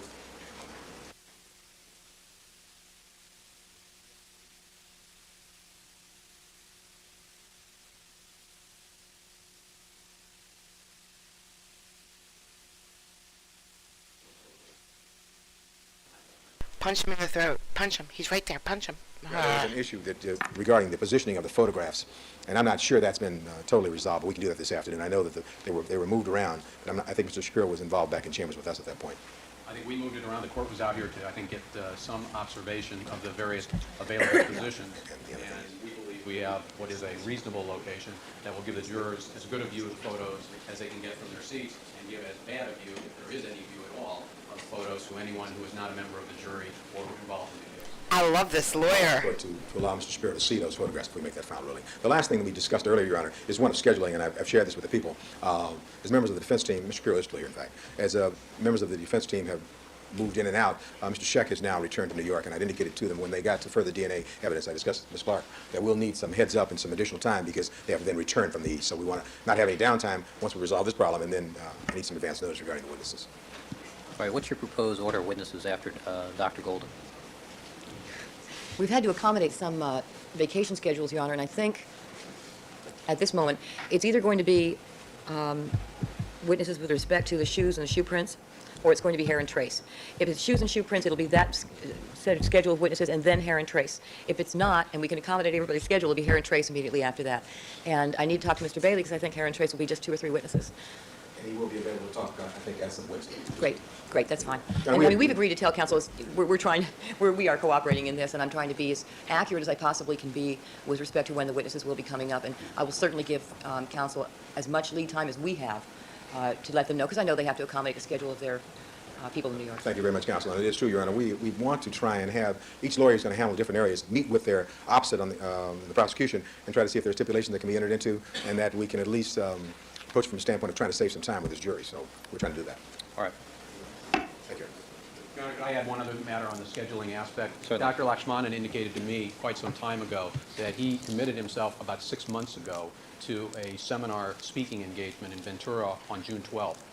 We believed that there was no possibility that we, in spite of all the cross-examination of DNA witnesses and redirects and recrosses, we did not believe there was any realistic possibility that he would be unable to make that commitment. And so we told him that several weeks ago. I still believe we will be done with him easily this week, but I do raise that because he did commit himself long before I got involved in the case and long before he had any idea of when he would be called. He has canceled a vacation at our request in June. He was going to India, I believe, in June, and he had to cancel that vacation because of the commitment to testify here. So we asked Is that the wrong time of year to go to India? I'm not certain, Your Honor, that I would know the right time or the wrong time, but I'm sure Dr. Lakshmanan is an expert on that. That as well. All right. No, I don't think that that'll be a problem. All right, then what I will do is read these cases cited by the prosecution, and we'll see what we have. Thank you, Mr. Mrs. Cochran will stand in Robinson. recess. Ms. Clark will stand in recess till 1:30. You forgot to thank her, Judge. Our copies now. Staff is doing it right now. Staff is compiling it right now. Staff. Blazier, Staff is compiling it. represented by Mr. Darden Mrs. and Robinson. Mr. Kelberg and Mr. Lynch. Jury is not present.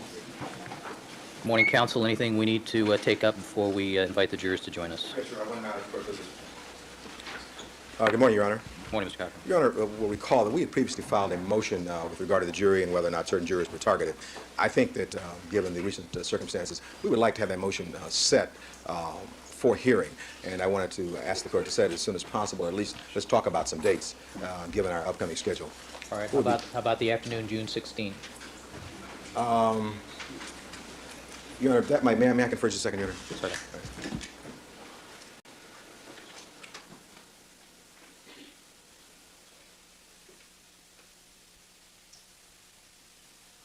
Mrs. Robertson? All right. When do we have Mr. Zanturian? Your Honor, what I was going to suggest, we would like to have that motion heard as absolutely as soon as possible. If we're to be dark on Monday, if the coroner is still on the stand, we'd be willing to do it as early as the 12th. And I think Mr. Dershowitz will be coming out also for that motion, so that we'd like the earliest possible date, if you can do it next week. And we understand with our increased schedule, it'll be tough. We don't want to set it, of course, at 5 o'clock, because we want to give adequate time to it, of course. So That's why I'm yeah. suggesting the afternoon of June the 16th. All right. We want to do it as soon as possible. If something breaks loose earlier and we get an afternoon, would the court consider that? I'll consider that, certainly. All right. So I'd have to give Dershowitz some lead time, of course, to get here. All right, well, why don't we schedule it for the 16th, but you have to understand I have a 10:26 hearing also set for that afternoon. Yes. This isn't the only case I Yes, do. no, I understand. Do you have any other cases, Your Honor? Yes, I do. I used to also, Your Honor. Thank you. I've been the 16th, and perhaps we can move it up if at all possible. All right. Thank you, Rick. Mr. Darden, any comment on that scheduling? All right, thank you, sir. Ms. Sager? Good morning.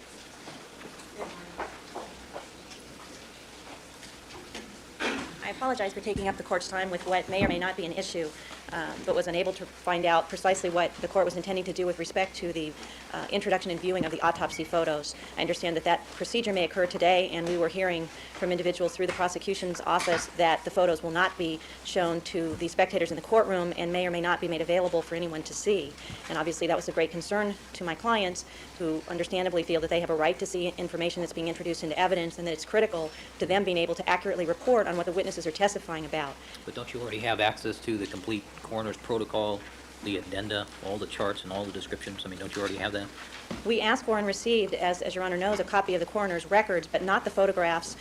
Were not asked for at the time the Public Records Act request was made, because we were not seeking to simply view photographs for any kind of prurient interest, but there is an interest in seeing photographs that the court has determined should be introduced or may be introduced as evidence before the jury, because they do have some particular relevance in proving a portion of the prosecution's case. So while my clients were more than willing to limit their requests for the coroner's records to not include photographs because they weren't seeking to simply look at them for the sake of looking at them. They are interested in viewing the photographs that the prosecution has decided and the court has acquiesced in their argument are necessary for them to prove their case to the jury.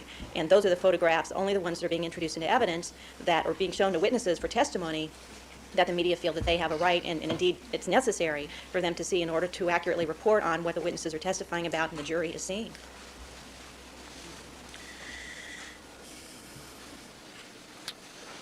Ms. Sager, the difficulty that I have with this is that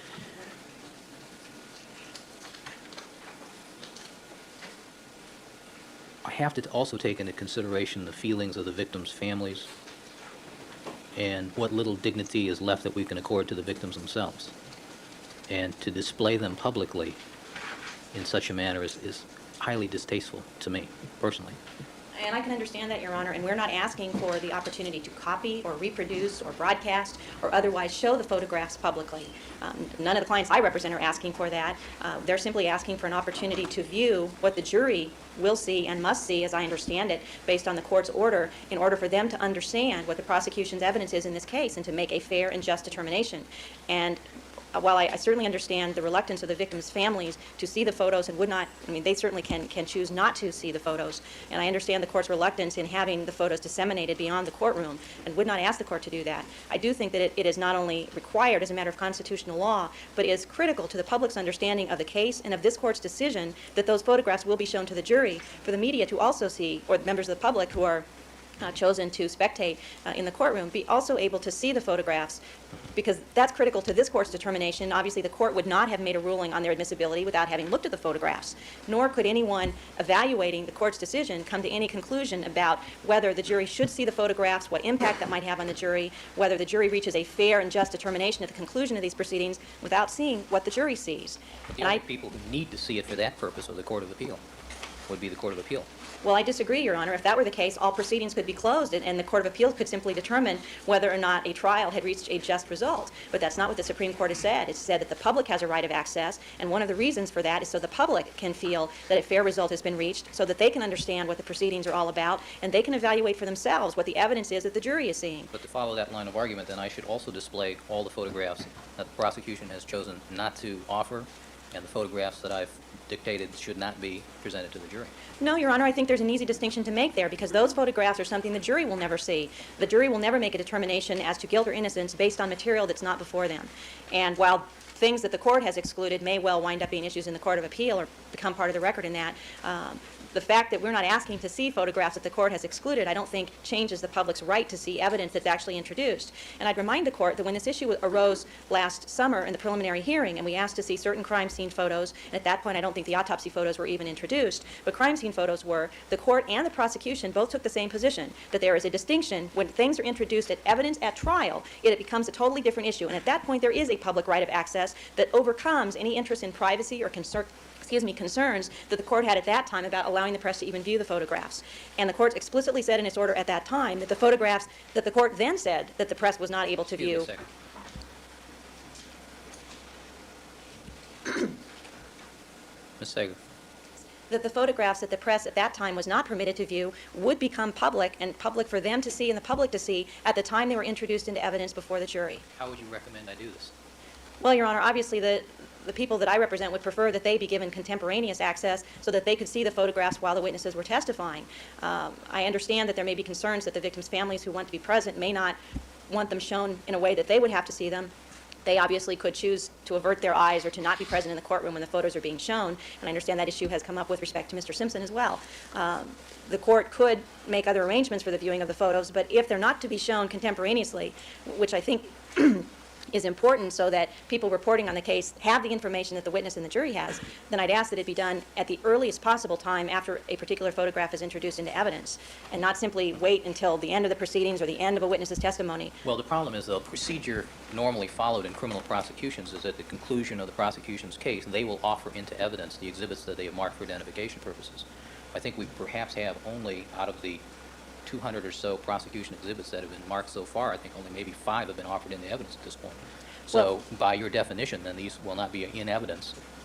But they will be shown, as I understand it, to the jury. That's correct. And they will be shown to the witness. And anything that the jury is being shown, I think the public has an equal right to see, because that is inarguably going to be part of what the jury considers when they make up their minds at the end of this case. And once the jury is shown the photos, as opposed to the court reviewing them in camera or the parties seeing them in discovery, once the jury and the witnesses are seeing those photos, then I think the public and the press have a right to see them as well, so that they can understand what the testimony is that's being given and what the jury is being told contemporaneously with those proceedings occurring. All right, Mr. Cochran, any comment on behalf of Mr. Simpson? Thank you, Ms. Sager. Thank you, Your Honor. Your Honor, the defense is vehemently opposed to the public or anyone else seeing these photographs. I spoke with Ms. Clark as we heard Ms. Sager's motion. Ms. Sager always argues eloquently, but in this instance, I think you put your finger upon it from a standpoint of the public's right to know. And in this matter, we argued this earlier. We fashioned a compromise where the autopsy protocols were released. They have those already, and there are diagrams in that, and that seems to me to be entirely appropriate. For these photographs to be displayed publicly, I think is offensive to the victims, offensive to the defendant, and offensive to the families on both sides. It serves no purpose, and I think it's entirely inappropriate. We feel very, very strongly about that, and we urge the court. As I understand, the court has fashioned the court's reasoning in allowing the photographs was because of a theory of the prosecution to show certain aspects of this case. They can hear that. But to have these photographs shown to the public, to have these photographs become part of the public domain so they're going to be in these tabloid shows is outrageous. There's been enough of a circus atmosphere created in this case, and I think that this is one time both sides agree that we have to draw the line for the victims, for Mr. Simpson's family, for Mr. Simpson's children, for everyone. Enough is enough. The camera's here all the time with us, and that's enough, Your Honor. And I think, and based upon decency and the fact that it would just be outrageous to do that. And I think that, as it is, we're worried about these pictures being some tabloid magazine stealing the pictures or whatever and having them displayed now. It would just be outrageous. The court yourself has said these photographs are so disturbing the jurors may not even want to see them. But for the limited purpose you're allowing that, certainly it's not going to, it should not be part of the public domain. I think we all agree with that. And I would ask that only the photographs be set up in such a way that only the jurors are able to see them. They're put up there, taken down as soon as possible, and we move on from this part of the case. All right, thank you, Mr. Scott. Mr. Gilbert? I don't know. I don't. Unfortunately, there is a difference sometimes between one's personal feelings of what should be done and one's sense of what the Constitution may provide, which may not be the wisest thing necessarily, but may be the law. And in talking with Ms. Clark, and she was my emissary in talking with Mr. Cochran, I share everyone's concern about the privacy rights of these families. The families that are here in court, the families that may not be here in court but have an interest in these proceedings. And I speak on behalf of the Goldmans and the Browns, and I join in Mr. Cochran's concerns for Mr. Simpson's family as well. These photographs have significant probative value from our perspective and must be shown to the jury. Does the Constitution require that the public's right of access be absolutely equal to every aspect of information that is given the jury? Or is the public's right to know satisfied by the fact that we allow the press to sit in on these proceedings and hear everything that's going on, record whatever testimony they seek to record in their pads and get transcripts and quote accurately, we hope, in their press releases, and then let the public find from that information what they seek to find? But if the public is merely a voyeur looking for the titillating aspect of autopsy photos, the public has no right to know and no right of access to my judgment. No. The Constitution doesn't say the public has the right to access for X reason or Y reason or Z reason. That's not what the Constitution says. You can't put yourself in why the public wants to see that. That's not even in the Constitution at all. No. I liked this lawyer until he did that. Basis, Your Honor, I believe that I don't know if the photos should be shown or not. I'm not saying one way or another whether they need to show the photos. I'm saying what he argued right there is just no. Nope.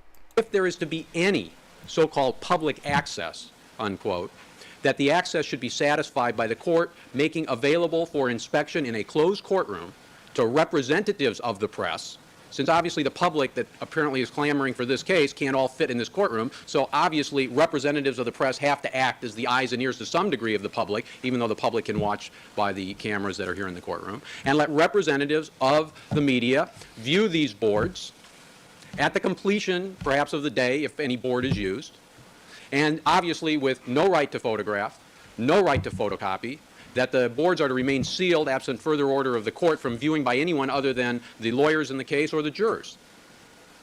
If the court feels that there is any right of access, I believe that that will satisfy that right of access. Personally, I am completely opposed to anyone other than these members of the jury seeing these photographs. These photographs are powerful, and we believe they're powerful evidence to prove guilt. But they are powerful in a sense that's much more important, I think, morally, when this court has to decide whether these victims must be once again brought into the public eye in the worst possible way imaginable by having their bodies viewed from photographs taken at the Los Angeles County Coroner's Office. So, as much as personally I may be opposed to this, constitutionally, there may well be some right of access, but if there is, I believe this court can limit it in the tightest fashion possible to having representatives. Not every news media that wants to see it, representative news media have an opportunity to view the boards under what I would call controlled circumstances, where we are certain that they have a chance to view them, adequate time to view them, but that nothing further can be done to these boards as far as photographing, copying, etc., and that they otherwise remain sealed. On that basis, I'll submit the matter, Your Honor. Thank you, counsel. Briefly. The thing I would indicate is you can see the people's position is very close to the position of the defense. And the one thing, Mr. Kilberg was not here at the time, that you fashioned this procedure by which the protocol was released with the diagrams and pretty much the entire thing. So the press has that already. It just seems to me that that's sufficient, Your Honor. So I would not even allow, even in a closed setting, the release. That's how these leaks and things occur, and I think the court knows that. So I think that, again, I think the court is on sound ground here. You've been reasonable in this regard. We've argued against any release of these photographs. And I think that, I think what you're going to find, I'm not here to argue against what Mr. Kilberg has said, but I just think that it would be inappropriate, even in a closed setting, to do this. I think that it has to do with the victims and the families of the victims and everyone who's in this. It's a very sensitive part of the case, and I'd ask the court to consider that as you indicate. All right. Thank you, counsel. Your Honor, can I add one other point? Very briefly. Briefly. The court is aware there will be two exhibits probably marked today, certainly one of them, and the other will be marked tomorrow if we don't get to it today, which will be what I'll describe as wound charts that describe Dr. Lakshmanan's observations with respect to each of the photographs which are going to be viewed by the jury. Now, I believe that Dr. Lakshmanan's expertise permits him to accurately see what is in these photographs far better than any representative from the news media ever could by observing the actual photographs. And I believe that, in fact, we can satisfy Mr. Cochran's concerns, the prosecution's concerns, the concerns of the family by making available to the press, today should be very easily done because we have extra copies of these documents, these exhibits. And the best that the press is going to be able to do anyway is look at these photographs and try and write down descriptions. These documents will provide detailed descriptions of each injury that's seen in each photograph, and will even help the press out by, in the form, showing where there's a reference in the protocol, a reference in the diagram, a reference in the addendum to the particular injury. What more could they do? They just have to write the story. We give them all the information. There is nothing that the photographs will provide them that is not in either of these two charts. And that, I believe, is better than they could ever hope to have. I'll submit the matter. Thank you, counsel. Promise I'll be brief. I just want to reiterate because Mr. Cochran. I'm torn here because, you know, I don't want horrible photographs to be all over in the media. You know, as just as a human being, I don't want to open up a website and just see that slapped right in my face. I want to choose to view something like that. You know what I mean? But the Constitution is the Constitution, and if you don't like the law, then you go and vote, and you change the law. But you can't just say, well, morally this isn't okay. But even though the Constitution says it is, this is the court of law. You have to follow the law in court. I like how they said it. I like they said a representative sample could come in, view it for a second, and get out. Fine, that covers it. That covers everything. He seems to misunderstand. No, you don't need to reiterate anything. I've heard the argument. That we're not asking for display or copying outside of the courtroom. But I'm not aware of any authority, and neither side apparently has cited, either party has apparently cited any either, that permits effectively the sealing of exhibits because other information in the courtroom is good enough, they think, for the media, because documents are graphic or disturbing or horrible, as the court has described them, or because there are privacy interests of the families or concerns of the families. I'm not aware of any authority that supports not permitting the public and press access to materials that are going on in a public trial, in a public forum, for any of those reasons. And instead, the Supreme Court in every instance has said there is a constitutional right of access which extends to documents that are used and shown to the jury. And while I agree with all of the personal concerns of the parties in the court, none of those, I think, have any constitutional grounds for denying the public and press access to materials that are shown to the jury. And I would urge the court to fashion the narrowest possible order if there's any restrictions placed on the access. And I've suggested the narrowest possible order, that we're not asking for copies or reproductions or broadcast, but simply for an opportunity to see what the jury is seeing. All right, thank you. Thank you, Your Honor. All right, I'll think about it. All right, Deputy McNair, let's have the jurors, please. Do you want to address the issue of Mr. Simpson's presence during the testimony? I had a conference with Mr. Kellberg and Mr. Cochran earlier today, I'll confer with Mr. Kelberg. Thank you. and I think we reached an agreement as to how that might be addressed should the occasion arise. Okay, thank you, Your Honor. Wait, what? What was the agreement? Judge?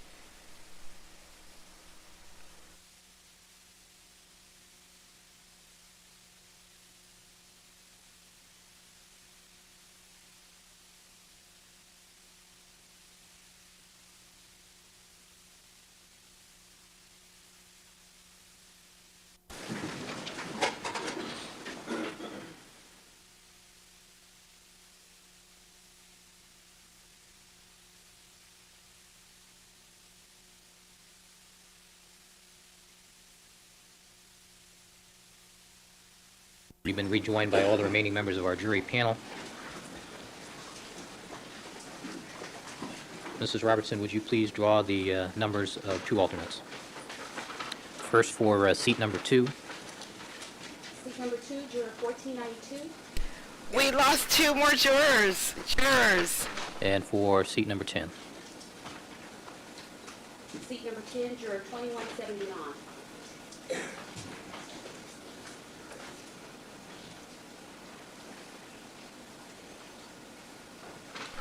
Jurors are like all my exes, no stamina. All right, Dr. Lakshmanan, would you resume the witness stand, please? They're all Scots.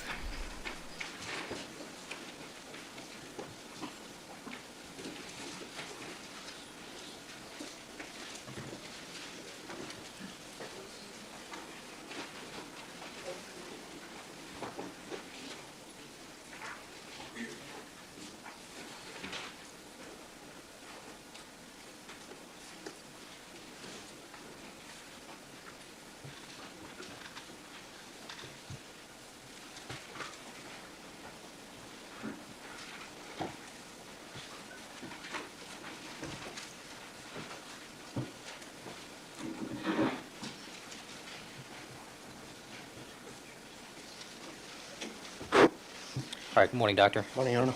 Doctor, you're reminded, sir, you were still under oath. Mr. Kilberg, you may Okay. continue with your direct examination, and let me ask Hold on, I'll Mr. wait till the Bancroft, your camera director, comes not out. to Hold attempt on. to train the television camera on any photographic depiction of any of the victims or any of their body parts. Darn Same it. direction to the still photographer. He's not going to Right. pull the Tell camera Mr. back out. Thank you, Your How's Honor. that? Good morning. Did you see the size of his books? Did you see that? Did you see? The size of his books? They were exactly 6 inches, I know. Ladies and gentlemen.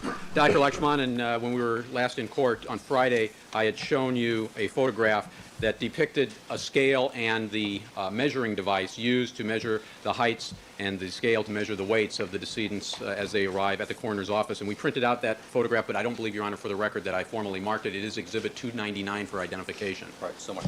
And, Your Honor, the court may recall that at the completion of Friday's testimony with the Form 1s, which have been marked 298A and B, there was some identifying information on family addresses for the victims, which, by agreement with counsel, could be whited out, and the whited out document substituted in their stead. And that is what Mr. Fairtlow has very competently done, and I would ask that they be marked as they previously were, but in the whited out condition, 298A and B. All right, so ordered. And with that, I'll turn these back to your clerk.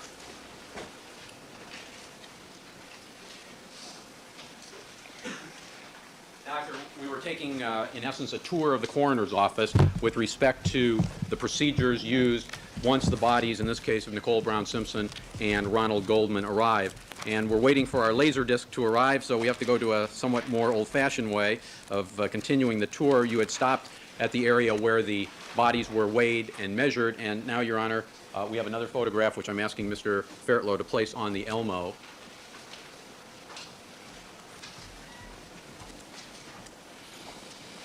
and which, when it's printed out, Your Honor, I would ask to be marked as Exhibit 300. All right, Peoples 300. Doctor, what is depicted in this particular photograph, Exhibit 300? This is the reception area in the same room where the weighing scale and measuring device were present. It's on the other side of the room. What is to be done at this location once the bodies have been weighed and measured? We usually, this is the area where the crypt space and body control cards are kept. That is, we have information on where the bodies are located in the department in the crypt space. Crypt spaces are specific locations for Yes. specific bodies? That's correct. And these two gentlemen that appear in this photograph, 300, are these people who are responsible for giving the assigned spaces? They are the employees responsible at that time. Incidentally, Doctor, when the investigator goes to the scene to take custody of the bodies, is the investigator given an individualized number that will be applied for each case? Yes, we start with the number one for each year, and depending on the case number for that particular day, that's a case number assigned to a particular dissident, and the investigator puts a band on the body. The band is placed on the body at the scene where the body is taken? Yes. And in this particular case, was an individualized number given for the body of Nicole Brown Simpson? Yes. What number was that? 94-5136. 5136? Yes. And the 94 refers to the year of 1994? Yes. And was an individualized number given for the body of Mr. Goldman? Yes. What number was that? 94-5135. Again, a tag placed around his ankle area? Yes. Is there anything further that you need to describe from this particular photograph 300? No. And if I can exchange with Mr. Fairtlow, another photograph that I asked the court to mark when it's printed out as Exhibit 301. All right, Peoples 301. Doctor, what are we looking at in this photograph? That is a rack where you have the location of all the cards with reference to all the dissidents in the office on a particular day. When you say rack with all the cards, what are these cards to reflect? They're the body control cards and the tags which refer to which crypt space a particular dissident is located in. Which crypt space, if you know, was assigned for the body of Nicole Brown Simpson? I think it was number 4. I'll just... You have a series of materials in front of you that appear to be in two big binders. What are those materials, Doctor? These are the case records of both the dissidents as filed in the coroner's department. Is there a document you can refer to that will refresh your recollection as to the specific crypt assignments? Yes, and Form 1 should show it. That would be our 298A and B forms that we were Yes. looking at. Basically, they had numbers 3 and 4 assigned to them. Crypts 3 and 4? Yes. And in fact, is there some kind of impression, inked impression, that is placed on the record that reflects the crypt assignment for each of the bodies? Yes. Is there anything further in this photograph, 301, that is of significance in the process of the handling of these bodies? No.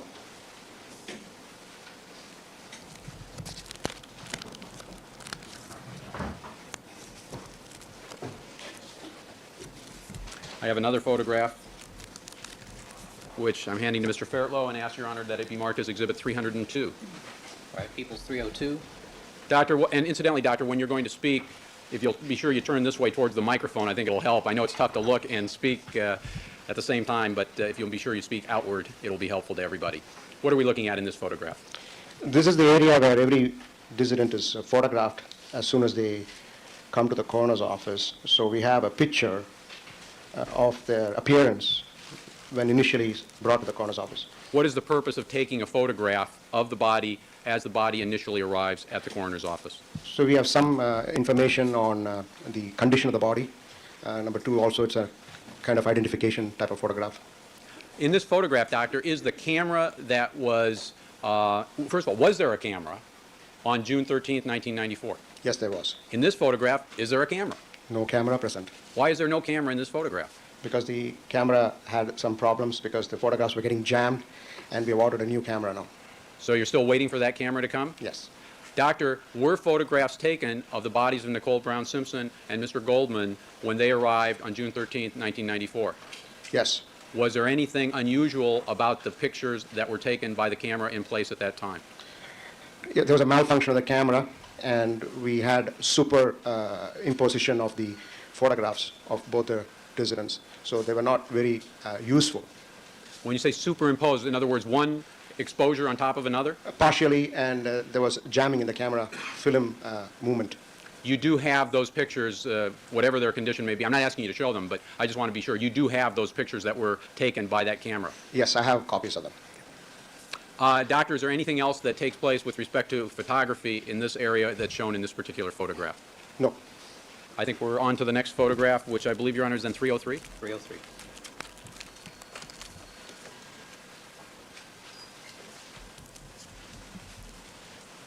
What are we looking at in this photograph 303, Doctor? This is the area called the dissident processing room, where fingerprints are performed, evidence is collected, and this is a portion of the room.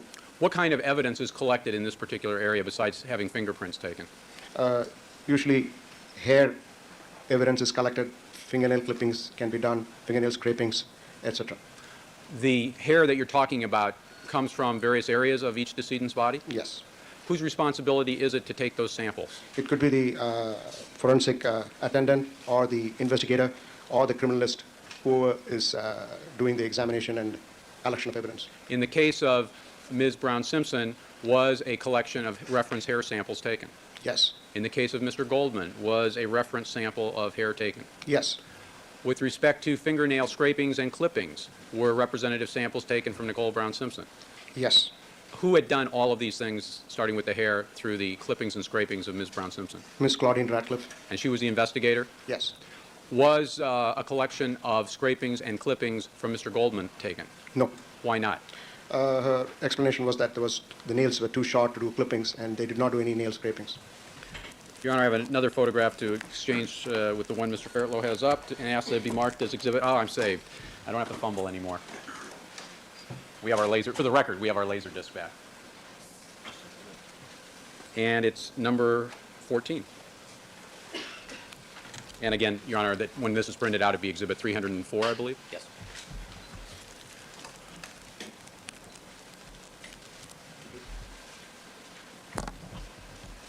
And I don't know if Mr. Fairtlow can you zoom in with the laser disc or not?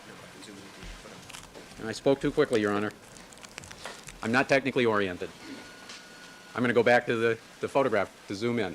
Back to the Elmo. Back to the Elmo. All right.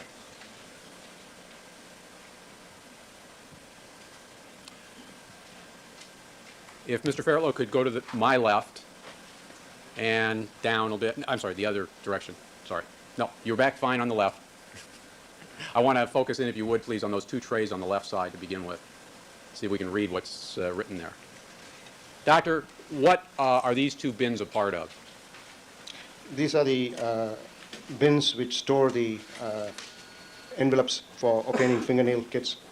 Have you, in fact, brought with you a sample of one of these fingernail kits? Yes, I brought an open sample, and I also have an unopened sample in the box there, but I can show the open sample, which is easier to... If you have a sample that we can use as an exhibit, Okay. is it in your box? Yes, can I... Which box do you need? I think the first one which you have there. First one? All right. May I approach you? You may.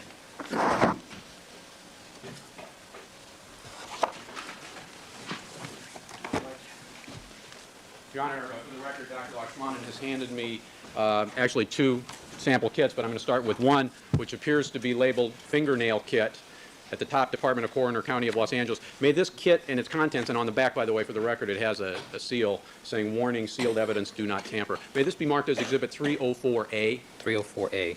May I approach again, Your Honor? You may.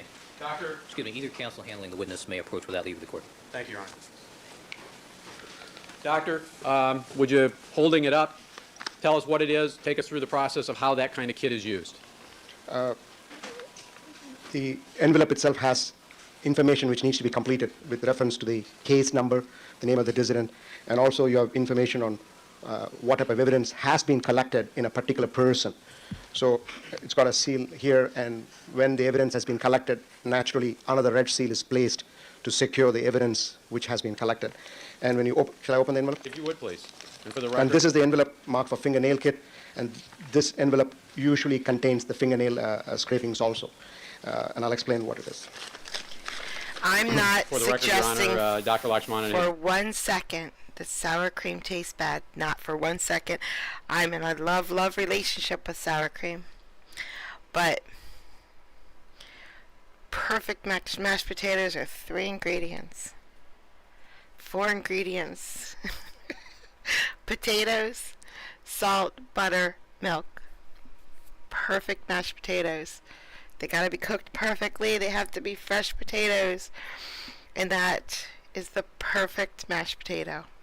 Broken the white seal on the back of the envelope, and he appears to have removed, I can't see how many number of There are about envelopes. 4 envelopes here. One is for the right-hand nail clippings. And is so labeled, Doctor? Yes. And of course, every envelope has the coroner's case number. And is that the individualized number you identified previously with respect to each of the decedents? Yes. Then we have for the right-hand fingernail scrapings, same number and process. Then we have for the left-hand fingernail clippings and left-hand fingernail scrapings. And there is a difference in the content of the envelopes. The scraping envelope also have what's called a birch stick. I'm sorry, A birch? birch stick, B-I-R-C-H, birch stick, which is used to scrape the nail bed after the clippings have been obtained. So this is a prepared kit that's available for someone like Ms. Radcliffe to take one out of the bin and with each decedent use that kit to collect scrapings and clippings. That's correct. And then what is someone like Ms. Radcliffe supposed to do with, let's start with, scrapings are taken first? No, usually they take the clippings first. They usually use a scissor because if you use a nail clipper, sometimes the nail will fly. So you use a scissor and you cut the nail, and after that you do the scrapings of the nail base. And then what does someone like Ms. Radcliffe do as far as collecting that material? As I have to show you open one of the envelopes. I showed you the birch stick, and there's a bundle of paper which is available inside each Can you hold envelope. that up higher for everybody to see, Doctor?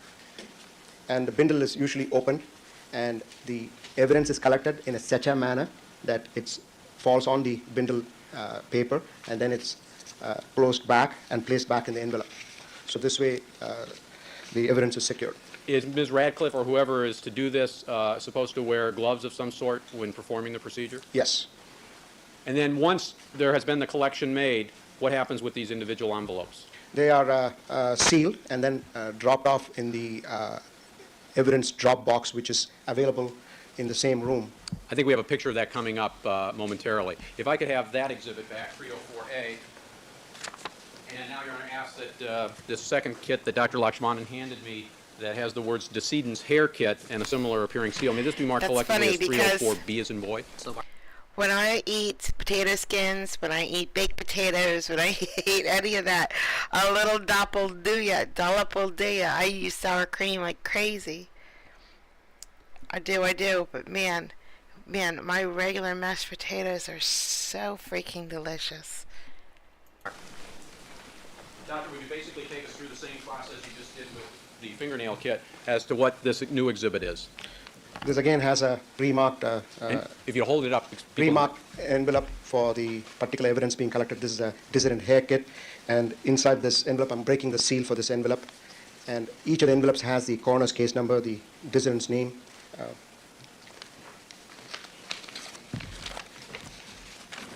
And when we open the envelope, there are 4 other envelopes inside the main envelope. One is for facial hair, and the facial hair envelope has separate bundles, each of them marked for eyelash, eyebrow, beard, and mustache if it's a male. Then there is a envelope for head hair. hold them up What against about the my side. mustache? It doesn't count?